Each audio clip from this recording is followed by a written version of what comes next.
തിരക്ക് കുറവാണ്. തിരക്കുണ്ട്.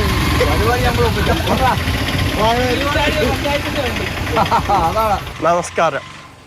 ഞാൻ കാഞ്ചാർ പഞ്ചായത്തിൽ 6-ാം വാർഡിൽ 1-ാം നമ്പർ വീട്ടു നമ്പറിൽ താമസിക്കുന്ന ആളാണ്.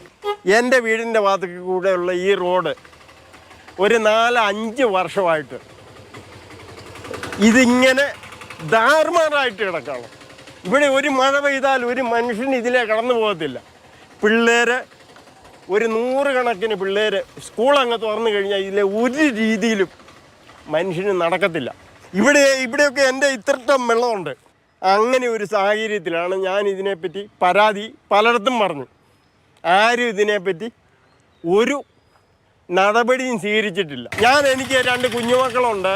മക്കളുടെ മക്കൾ അതുങ്ങളെ കൊണ്ട് അംഗൻവാടി പോകുന്നത് 3 പേരുടെ സഹായത്തോടു കൂടിയാണ്. ഇതിനെന്തെങ്കിലും ഒരു ശാശ്വത പരിഹാരം സർക്കാരിൻ്റെ ഭാഗത്തു നിന്നാണെങ്കിലും പഞ്ചായത്തിൽ നിന്നാണെങ്കിലും എവിടെ നിന്നെങ്കിലും ഉണ്ടാകണം. ഒരു നിവൃത്തിയില്ലാഞ്ഞിട്ട് ഞാൻ ഇവിടെ കൊണ്ടുവന്ന് 2 വാഴ വ്യക്തിപരമായിട്ട് ഞാൻ കൊണ്ടുവന്ന് നട്ടു. എൻ്റെ കൂടെ പലരും സഹായത്തിനുണ്ടായിരുന്നു, എങ്കിലും ഞാൻ കൊണ്ടുവന്ന് നട്ടു.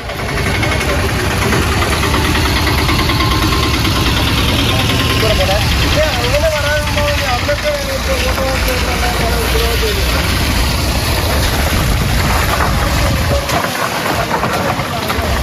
പഞ്ചായത്തിൻ്റെ അനാസ്ഥ മൂലമാണ് ഈ വഴി ഇങ്ങനെ കിടക്കുന്നത്. 100 കണക്കിന് കുഞ്ഞുങ്ങളില്ല പോകേണ്ടതാണ്, വണ്ടി പോകത്തില്ല. അഞ്ചുള്ളി ടൂറിസ്റ്റ് കേന്ദ്രത്തിലേക്ക് 100 കണക്കിന് വണ്ടി പോകണമാണ്. ഇവിടെ രാവിലെ തൊട്ട് വൈകുന്നേരം വരെ നിൽക്കുന്ന ഞങ്ങൾ ലോഡിങ്ങാർക്കും ഈ അടുത്തുള്ള പ്രദേശത്തെ ആൾക്കാർക്കും അറിയാം ഈ വഴിയെപ്പറ്റി.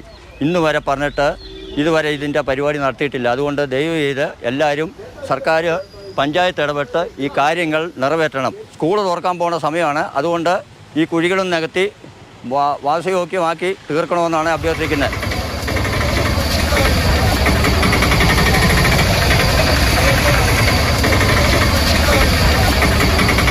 ഡച്ച് മാതൃകയിൽ നിർമ്മിച്ച കേരളത്തിലെ റോഡാണ് കണ്ടോ. വണ്ടിയും പോവും, തോണിയും പോവും.